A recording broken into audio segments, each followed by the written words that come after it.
And then they would take all the key high retention points of these videos and combine them. So you have probably five viral videos, taking all the high points and all the like the main factors, and taking all of those concepts and making your own video. Well, that video in itself is likely to go viral, and or likely to gain a lot of traction.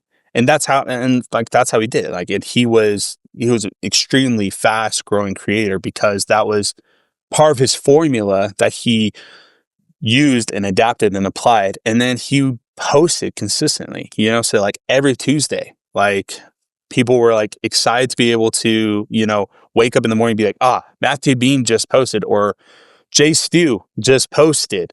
And I wonder what other fort they built, or I wonder what other, crazy thing they did, or man, like Preston plays. Like, I'm excited to see what other like Minecraft maps are out there, or whatever the case is. Obviously, that's more like kid style content. That's ultimately where I specialize in.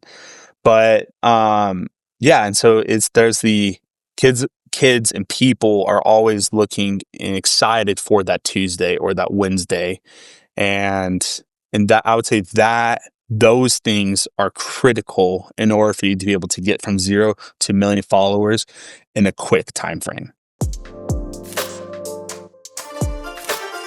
Welcome, everybody, back to the Full Battery Media Podcast. I am your host, Sean Trace, and I've got an awesome guest with me today. Would you like to tell people who you are and a little bit about what you do? Yeah.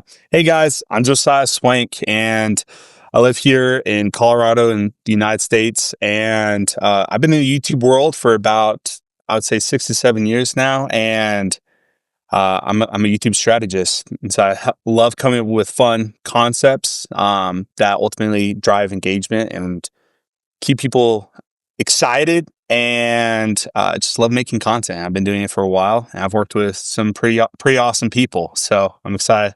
Thank you for having me, Sean. I'm excited to get rocking and rolling. Dude, it's great to have you, man.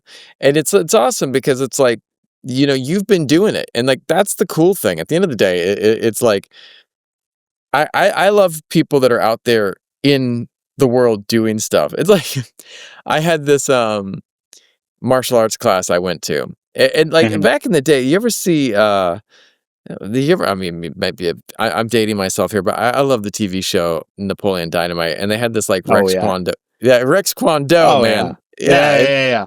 It goes in, and the guy's like teaching this like really bad martial arts. And one of the things that you see is like, there's something to be said for someone who's doing it. Like, I'm friends with a couple UFC fighters, and I used to do their content back in the day. And I bet that was fun. Dude, it was super fun doing content for UFC fighters. You have no idea, man. That was just good times. And we would always make fun stuff with them and do all types of videos. This is so-and-so subbing someone out. Just absolutely, like, absolutely fun. But like, when you walk around with these guys, and one of my friends would be watching fights with him, and like, he was like, yeah, that's not going to work. I'm like, why not? He's like, just because this, and you're like, wow, yeah, I never thought about that, because it's someone who's done it. Who's someone who's been there, someone who's been through it. And that's kind of the things that I love. What are some of the mistakes that people are making, beginners are making when they get into content, man? Yeah, I would say, like when it comes to like the biggest mistakes, I see a lot of people like coming onto content, YouTube, whether that's YouTube or like TikTok or Instagram, is one, they're scared to upload. They're just scared to get their face out there. And, time and time again, like I've just seen people like, oh, I have this really sick idea, like, oh, I think this is going to do really well on the platform. And I'm like, dude, go for it. Like, send it. And they're like, yeah, well, what if, my coworker saw me, or like my boss or my friend, my family, and they just come up with excuses. And so I think like, the biggest thing, the fear factor is people, it's just they're scared to upload. They're scared they don't know sometimes what to upload. Yeah. And then there are other people that are like, dude, I'm so down to post content, to make content. I want to become a creator, whatever that looks like. But where do I start? And that's That I would say that's like a very common question. It's like, a lot of people kind of processes, where do I even begin? And so I would say that's probably like the biggest things. I was teaching. I'm a university professor, and I still teach content creation in university. And it was one of the most fun classes I've ever taught. Was I did this content creation class, and it was interesting because I had all these people come together, and they were all talking about like what they wanted to create. And there were some people that were just like, "Why do you want to be a content creator?" "I want to be famous." And they're like, "All right, Yeah. cool. Like, I can appreciate that. Like, that's a good motivation." But like, I was like, "All right, cool. You want to be famous, but what do you want to tell? What story do you want to tell? What type of content do you want to make? What do you want to be Hmm. doing?" Like, there's all types of stuff out there, man. Like, I Yeah. got forwarded by my sister-in-law one video of like, "Is it cake?" And now, like, it's my whole feed, man. Like, it's a whole feed now. Like, the guy went up to a toilet, cut a toilet in half, and it was cake. And I was like, now, like, every single like moment I look at something, I'm just sitting there going, "Is it cake? Is it cake?" But I mean, It's, is that your thing? Are you the "is it cake" person, or are you the person who's going out and doing? I had this one great channel that I used to follow that the guy was going out and just like bettering the world. And he's like, "All right, mm, this is where I walk every day. This is the path from my home to work. Today, I'm going to clean it." And he's yeah. like, "I got all this stuff. Like, what is it that's your thing?" But like, one of the things that I found that people came in having a hard time with is like, you were right. There was the inertia and analysis paralysis. Like, Hmm. where do I start? What am I going to do? I'm like, and I was like, and I would just make them do one thing. I was like, today, this week, you have one assignment, make a video. Well, what Yeah. is it gonna? I don't have it. Dude, it doesn't need to It be doesn't perfect. matter. Doesn't matter. Just film Hmm. something and start. Yeah. No, absolutely, absolutely. And like you look at all the big creators and stuff. Like MrBeast, he just uploaded "Hi Me" 10 years ago, and Yeah. great video. If you haven't seen that, like I highly recommend it. But him 10 years ago, that's only like a decade. Yeah. And for us, we think 10 years. That's 2015. It's not. I don't think it's that long ago, and um but he was only at 8,000 something subscribers. Man, And but that's he was wild. just he loved making videos, and it's something he was passionate about. And now look at him, he's like one of the biggest Dude. creators. We look at like ARAC, he owned his own wedding photography or videography business for the longest time. And he was tired of doing that type of stuff and just wanted to be able to be a full-time creator, and he just started uploading. And last year he was one of the fastest growing channels that the internet had ever seen. So yeah, no, you just gotta start. That's all I can Right? say. Right? It is like that's about it, man. But let me ask you this one. Like, if someone is starting from zero, what's the fastest way to figure out your niche or your audience or what you want to be doing? Yeah, that's a great question. I would say there's a couple of approaches. And these are a couple of approaches like I tell my clients, and tell other creators and upcoming creators. One, if you're on YouTube and you're already watching content, like let's say you are, we'll use you for example, Sean. Yeah. You like the financial stuff, Yeah. and you like making, uh, you like watching that every day. You like being able to interact with people who are in that niche and space. Yeah. But if all of a sudden on Tuesday, you're like, hey, I want to, make a video of me coming up with these dances. You never know, It's man. like, You yeah, never like know. you're, I mean, maybe, man. But it's just, like, it's not going to necessarily be as obviously enjoyable for you to film, because simply you don't like consuming that type of content. So if you're not liking consuming Yeah. it, then like, how can you relate it? And at the end of the day, content is just, it's relatability. People, there's a level of human psychology that people can be like, man, like they really know their stuff in this particular niche. Or wow, they look like they're having so much fun in this particular niche. That's attractive for me through the screen. Like, I want to be a part of this. I want to be a part of their, if you call it like journey. And I would say, yeah. So, the biggest thing is like, don't make content that you don't resonate with. That's Yeah. probably the biggest thing.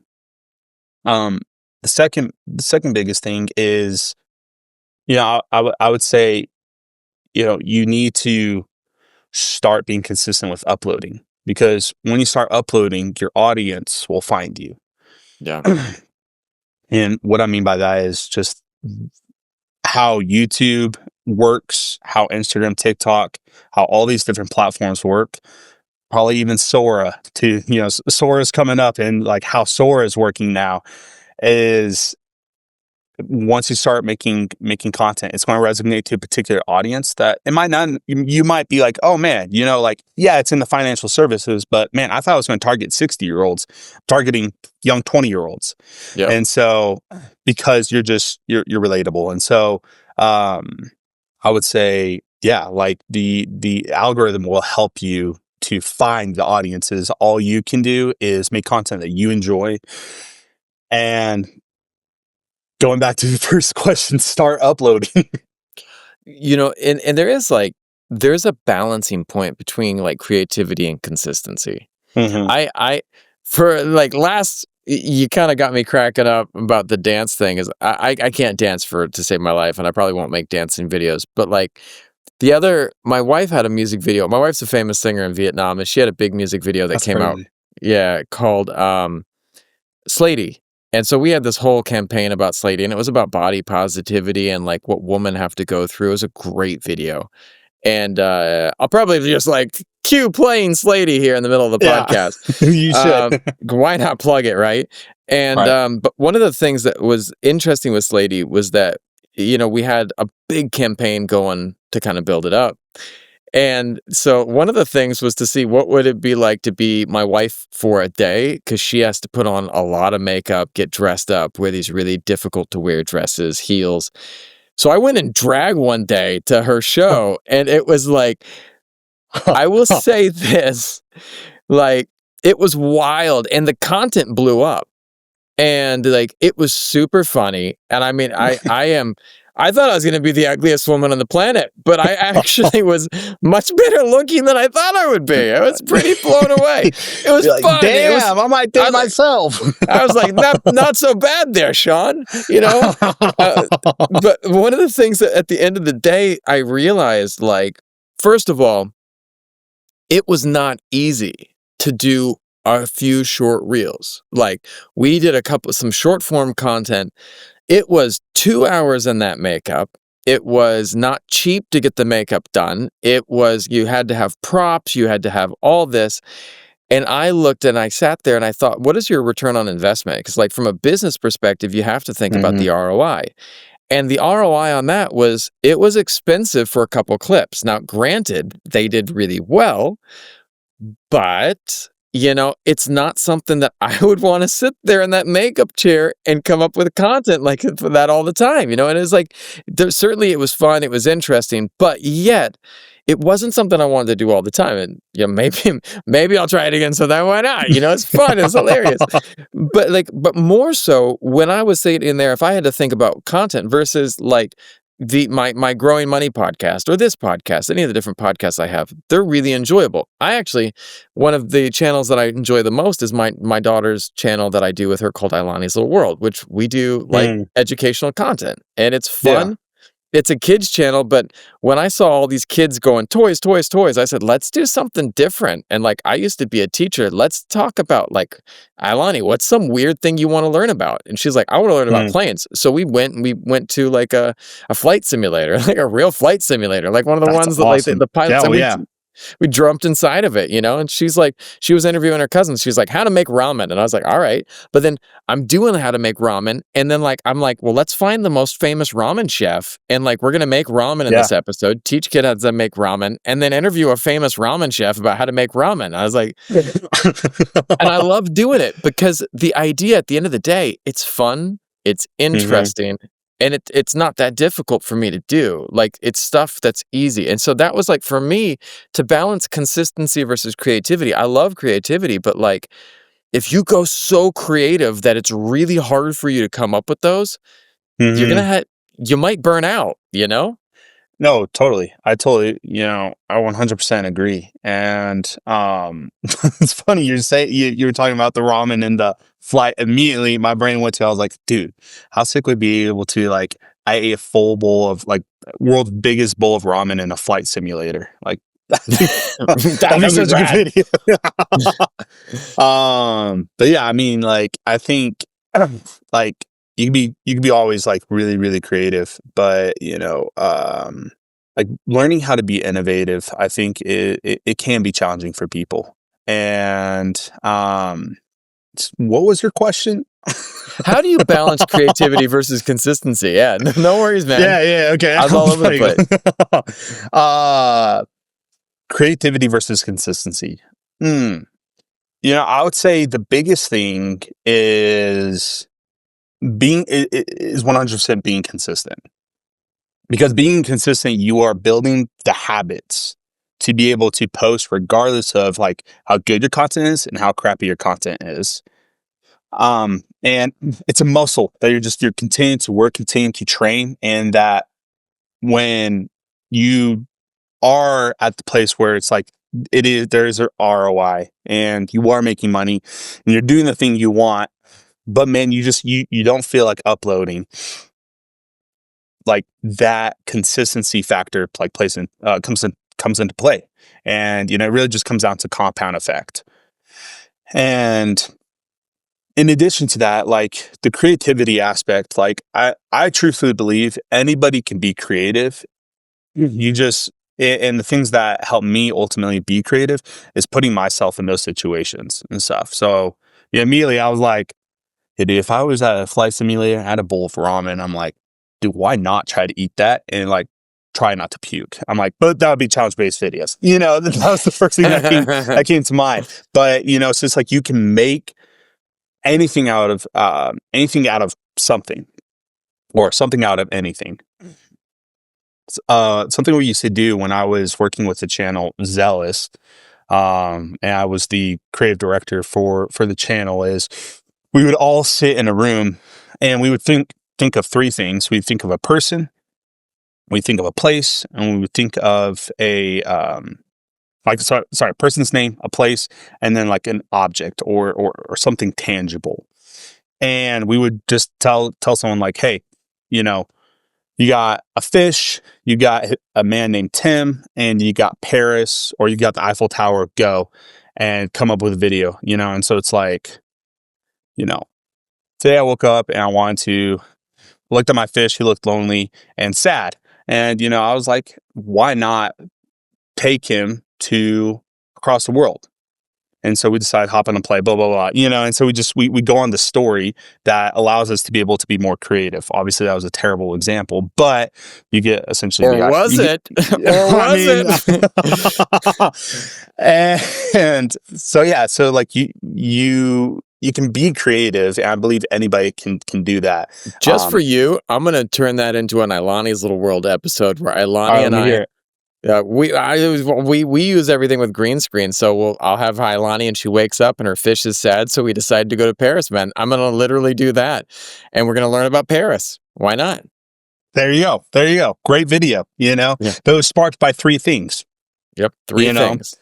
Three things. And so that's a great like little practice that we do, that I did when I was with Zealous, and honestly even I did that a few times when I was down in Texas with Preston. And that just really helps get the creative juices going, and then being able to bounce things off of people allows you to be creative. But you can't be creative and lack consistency.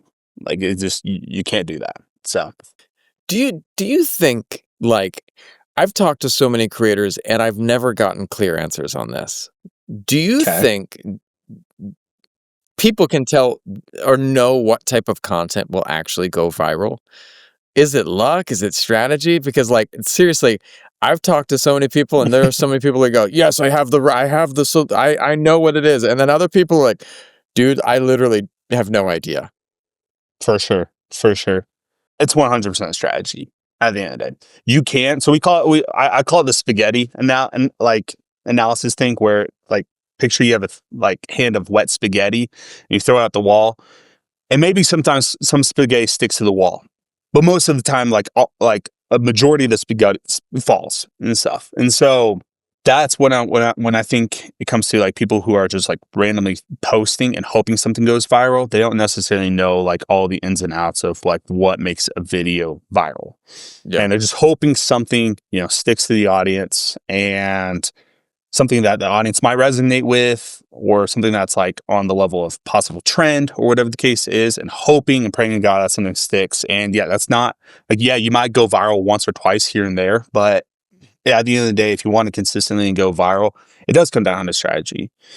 I would say, with that, the question is probably like, oh, Josiah, well, then what's the strategy? And I think there's a lot of different approaches to strategy with what makes a video ultimately viral. And I think that, yeah, I think it comes down to a number of things. One, I think it comes down to, I said this already, but trend hacking. I think trend hacking is always very critical. And so not necessarily mean like, oh, there's this new dance video, let's like go dancing. Like, yeah, sure. But it's like, you don't want to copy and paste. You want to be able to take maybe like do a dance video, but use the same music, but do like a cooking tutorial or something like that. Something that is resonating already to your audience. But it's on the level of trend hacking. If we're talking on the, subject matter of politics, or anyone who else is like, right now, I Show Speed, he's huge right now. He's trending massively. And so being able to do a collab with him is always going to help with, going viral. So it's trend hacking. And I would say that the second thing is you have to I think it comes down to, you have to be able to still be consistent. And truthfully, like you have to be able to still be consistent and be able to upload where people are already like, hey, like, I know this person is going to upload this day. Like, I'm really looking forward to it and stuff. And so like you're building the trust factor. And then I'd say the biggest, like one of the other things is creating the curiosity factor, where it's just like you have to think through like, man, what is it? How can I articulate this piece of content that's going to make someone be like, okay, like, you're talking about bringing a fish to the Eiffel Tower. Like, what do you mean by that? And be able to take someone on a journey, but keep that curiosity factor, at the top of mind. And then, with certain videos, I would also say you hit on pain points. And something that, again, it resonates to the audience, maybe something like personal, maybe it's like, this chicken recipe sucks, here's why. And it's like, oh man, that was like, the audience watches that. I'm like, that was my old chicken recipe or whatever the case is. Like, I'm really curious what he's got to say about this. And so all those, I would say that's just a few, like, and this is like a common subject where people are like, creators, I would say, still are trying to figure out like, how do I continue to make videos go viral and stuff. And I would say at the end of the day, like, those are just a few of the things that like really help a video, but things are still going to continue to be developed and be able to be, like, ultimately help a video go viral. So I love that. No, one of the things that you pointed on there too is, there's a bunch of things I want to kind of respond to, but the first of all is, it was a great book read about 10 plus years ago when social media was just getting really, really ingrained in like culture, and you were starting to get some of the first real influencers that were coming along. And I mean, Gary Vee was in that first wave. He was like doing things, and one of the things that they talked about in the book is called trust agents. And it was like talking about how in the beginning, like, your core thing is to develop a rapport and trust between you and your viewers, you and your followers. Like, you have to get them on some level. It's not about they trust you, but they trust what type of content they're going to get from you. So, if you're a financial planner, then, you're giving them good financial advice. If you are MrBeast, then you're gonna give them the type of content that he gives them, and they trust that to come through, you know? Mhm. And it's like, and it's also like you have to think about what the formula is. I was talking to someone the other day about like someone like MrBeast, and they're like, "Well, what does he do?" And I was like, he gets people to answer a question that is a great question that everyone wants to answer. And that is, what are you willing to do for money? Like, Yeah. that's a simple question. Like he That's walks up to yeah. someone, that's it, you know? And he looks at them and goes, "Hey, I'll give you $10,000 if you fly to Paris right now." Mhm. But, "Oh, I'm busy. I'm at school." Some guy's like, "Dude, I'm down." You know? "All right, Yeah. cool. Let's do it." You know, and it's wild because it has this like you're talking about, there's strategy to that. There's an understanding about why he's doing it. And the audience, they come back because they trust that question is going to continuously get answered. You know, what would you do to protect and get this Ferrari? For sure. You got to defend it from a tank. You know, it's like, oh my God, you know, Yeah. I, you know, it was It's one of the true. most wildest videos, you know, and so you have this level of trust that people can do, and then the creativity revolves around that, you know? Yeah. No, I mean, I totally 100% agree, and I think that guy saying, like, was using MrBeast as, analogy with, like, what are people willing to do for money and stuff. I think he hit that right on and stuff because you do, like, yeah, you're answering a question, and it all comes down to, like, it's really subtle, but it all comes down to psychology and really understanding, like, what messes with a person, or and what messes with your audience and makes them, you know, really think, even though they don't think that they're thinking.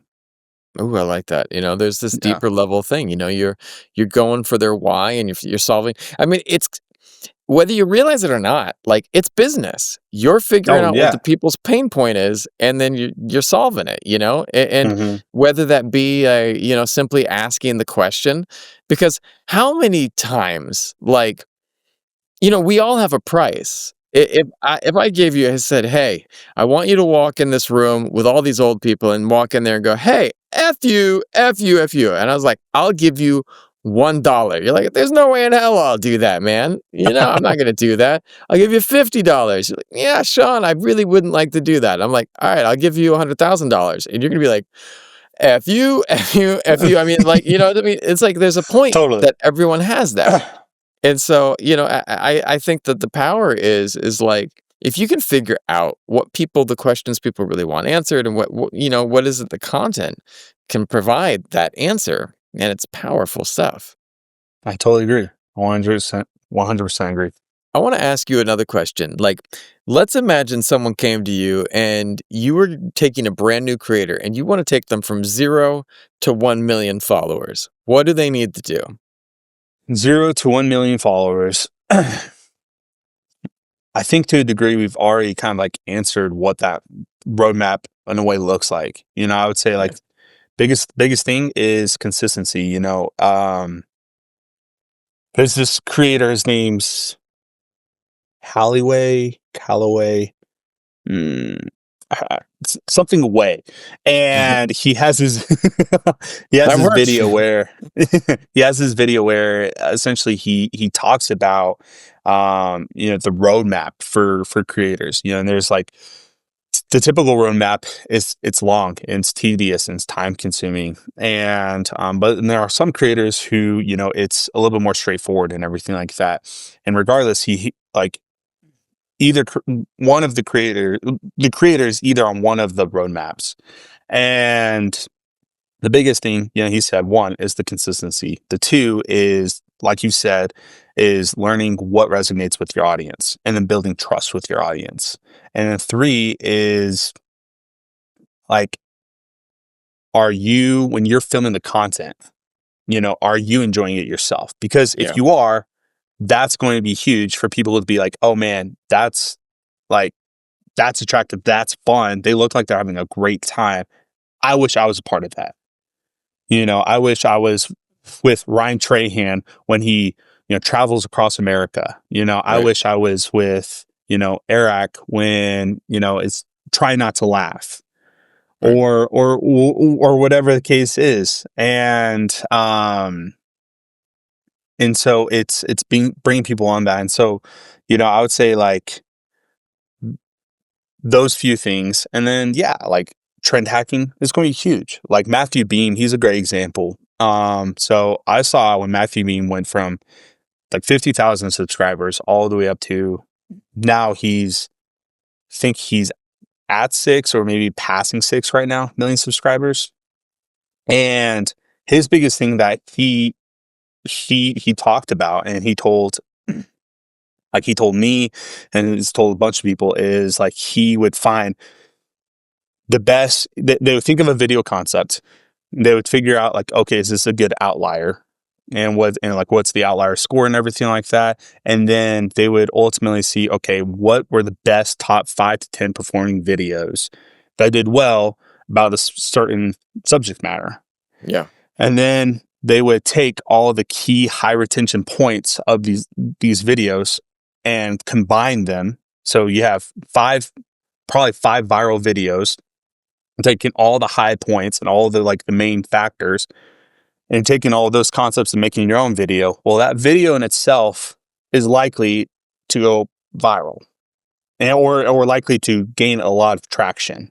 And that's how he did it. Like he was an extremely fast growing creator because that was part of his formula that he used and adapted and applied. And then he posted consistently, so like every Tuesday, like Yeah. people were that's like it. excited to be able to, wake up in the morning and be like, Matthew Bean just posted, or Jay Stew just posted.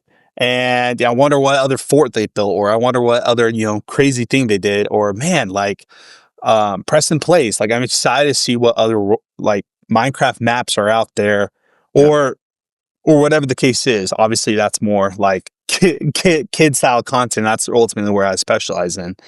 But yeah, and so there's the kids and people are always looking and excited for that Tuesday or that Wednesday, and that I would say that those things are critical in order for you to be able to get from 0 to 1 million followers in a quick time frame. I love that, man. I love it because like the consistency is key, and I've heard so many people say like they were just about to quit and then the channel broke through. And you never know what's going to be the moment that thing's going to click, or what the video is that's going to click, and you have to keep showing up. But yet you also have to keep showing up and have a reason to show up with content that you enjoy making, like you said, Oh, totally. and Totally. so there's that level of authenticity too. And like that's one of the things that I was telling people about. Like I've met people, and there are podcasts that are very formal, and all of mine are not that. Because it's not who I am, man. And I don't, Sure. and I don't want to be that guy, And so I don't know, man. It's like I think at the end of the day, you have to figure out what that thing is for you, And but let me ask you a fun question. Yeah, give it to me, man. What is one content trend you secretly wish would die immediately, but you still have to optimize for it? Oh, one content trend. I'll tell you mine. Let me TikTok hear it. dances. The like weird dances, man. Like I love dance. I'm not a good dancer, but I love dance. But like these little weird like TikTok dances. My daughter, her dance studio now has a class specifically for TikTok dance. Oh man, that's so.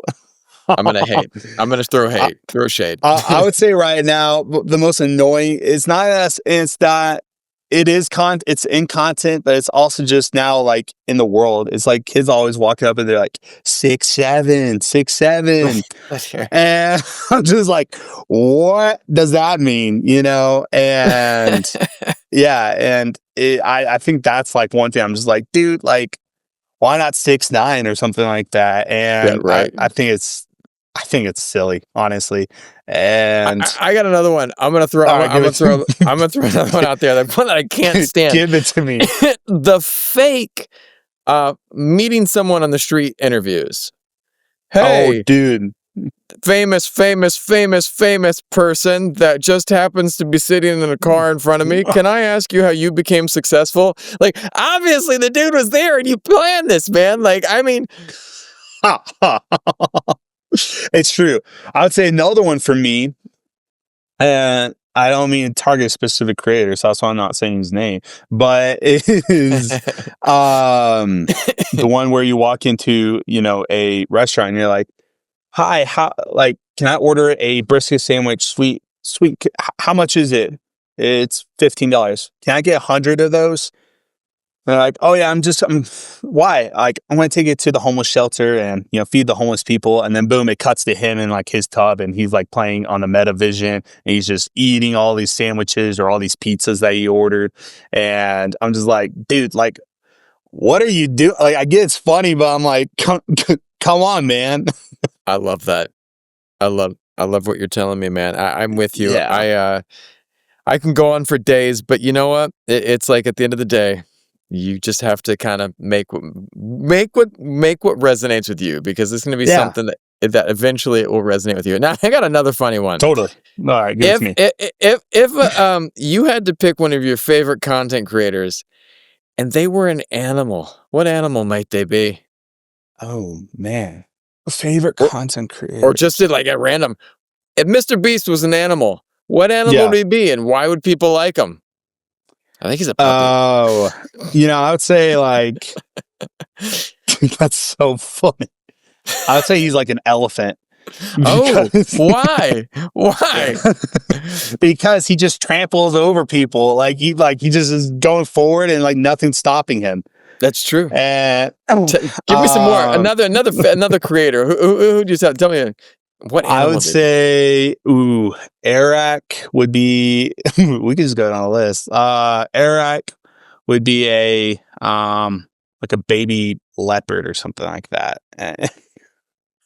I would say because he's like, and the reason why is because it's like he's just like still in a way trying to figure out exactly where his channel's going. And, before he used to just hop on people's trends. He's playful. He's super playful. Yeah, that's a great way. Like Trevor Wallace is playful and just crazy. I would say he's probably like gosh. I got one for Preston though. And it has nothing to do with his content. It has everything to do with his hair. Every time I see him with that wild hair, I just think of a cockatoo, man. I just see the cockatoo. My daughter binge watched Preston, and I turn around and he's just got that dew, and I was like, damn, that hair is powerful.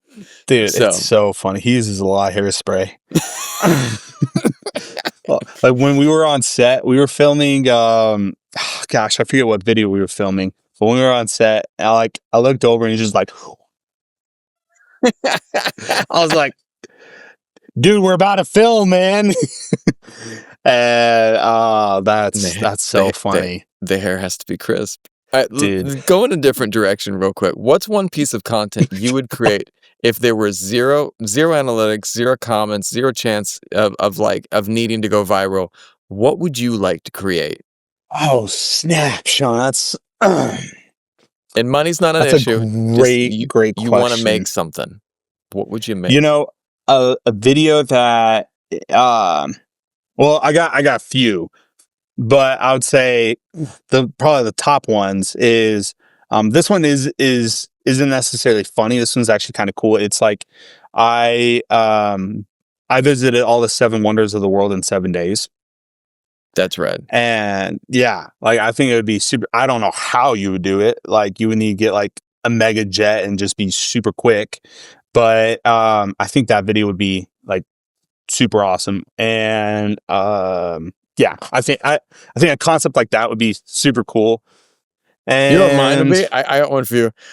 Yeah. I would take all the Goonies actors and have them go back and do pirate challenges up near Oregon. Like, I would take them and throw them into like because we're not getting Goonies 2 anytime soon, but to put them into real world like situations, like where they actually have to do like those type of tricks and like have the actual Goonies actors, that'd be rad. I mean, yeah, that would be awesome. But you need a huge budget. You need a crazy budget. Yeah, Mr. I'd Beast, if you're say listening, take your money, get the Goonies actors, and make them do Goonies challenges. Come on, man. that'd be so good. Maybe it's like I got like all the top celebrities to participate in like Beast games or Rad. something like that. Dude, that would be rad. I would love to Dude, see a celebrity like, Beast games. Oh like my Dwayne God. Johnson, Kevin Dude. Hart, dude. Dude, yeah. And then you gotta have the absolute like, you know, sleeper, and you know, it's like the mystery person, and it's literally Tom Cruise. Tom Yeah, Cruise that's just what I walks out, was. and you know he's gonna smoke everyone, you know? Everybody. One of the stunts is him who can hold on to the plane the longest. Right? God. Dude, that'd be so good. If money wasn't an issue, God, that's what I would watch. I don't want to watch random people. I want to watch celebrities doing Beast games, hands down. Dude, that'd be super sick. Do it, Super. Jimmy. If you're watching, Please. make it happen. Make it happen. And get Tom Cruise. Get him in there. Tom Cruise and Kevin Hart. God, that would be Dude, that'd be such a funny duo, man. Oh man, he'd be sitting getting so upset, and Tom would be trying to win, and pair them up. Oh man, see, Pair them up. pair them up. Tom would lose his mind, and Kevin Hart would be like, "Man, what's happening?" Dang it. Dude, I love that. I love that. And then have Dwayne Johnson be the judge and just berating Kevin Hart the whole time. Dude, just like on his ass. Oh man, I wish I had MrBeast budget. That'd be awesome. Now, if you could go back and tell your younger self that was just getting into content one thing to be aware of, or one piece of advice, what would it be? I would say one of the biggest things, and especially with like people who are trying to make a career out of this, not necessarily to be a YouTuber, but to maybe be a strategist or a production, you know, or script writer or whatever the case is for other channels, is you have to continue to always grow your skill set, because what I have noticed is YouTube is a huge revolving door. Yeah, it really is. And so if you're looking for, you know, consistency, like one, you have to be really, really stinking good and be able to work your ass off a lot. And but then two, it's just like be aware of that, like if you're not doing good, like there's so many people who are trying to break into this to just make it a career, not necessarily as a, you know, creator, but in the other fields. And it's just, it's a revolving door, you know? And so being able to stay on your edge, become the best at whatever you are trying to be the best at, become the master of that, mastering it, then, you know, I would say you can definitely do very, very well in the space. And so I would say that was well, looking back, that's one thing I wish I had told myself. You know, and honestly, being a contractor is a lot better than being an employee. That's a good advice, man. 100%. Where can more people find out about who you are and what you do? Yeah, for sure. I would say, if you want to watch some of the videos that like I've been in, like you can visit the Zealous channel, and from the content from, I believe it was 50 Santa Claus. I think the video is 50 Santa Clauses in your city, all the way up until I think one of their most recent one of their, I think it's Marvel. I tried Marvel. No, not Marvel stunts in real life. It's one of the stunts in real life's videos. Yeah, I'm in pretty much all of those content. So you'll see me jumping out of a hot air balloon. And you'll see me doing a lot of stuff I wish I had a higher life insurance policy on myself for. And then, yeah, I mean, you can follow me on my socials at Josiah Swank, and then LinkedIn as well. Like LinkedIn, I'm working on trying to grow that and stuff. And that's just Josiah Swank.